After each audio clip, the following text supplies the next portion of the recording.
Hi there. Quick question for you. Have you had a moment recently where you're gathered with a group of friends or your family, and you're together around a really good meal or maybe an outdoor fire pit, and it just feels so good and so right to be together? Lots of laughs and lots of good conversation, and you're together for 5 hours, but it feels like time just flies by. This is just one example of the power of community. And the truth is, you were wired for it. That's why it feels so good and right to be in those moments. God made us to need those moments and to thrive in them. Now the challenge is, the whole notion of community is under attack. It feels like we are divided like never before, and it doesn't feel right.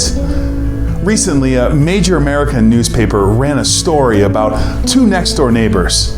And these two next-door neighbors had opposing political viewpoints and even opposing political yard signs. And the whole story was about how they actually managed to get along in spite of their political differences. Now, the fact that this newspaper actually ran a story about this as though this were news ought to tell us something. This is not the way it's supposed to be. And it's all leading to increasing feelings of anxiety and loneliness and isolation. Thankfully, God sees this in us and He does something about it. I've written a book. It's called Connected to Christ: Overcoming Isolation Through Community.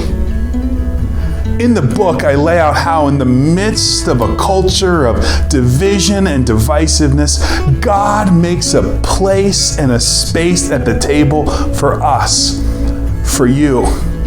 The whole story of the Bible is a story of God inviting people into community with Him, into community with one another. And the best news, He's still doing this today. In the book, I lay out how powerful and life-changing it is to be in community with God and in community with one another. I talk about habits and practices to help you find community and live in it. I'm super excited to share this project with you.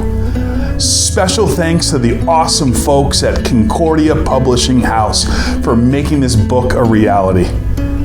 And I pray, that this book is a blessing for you.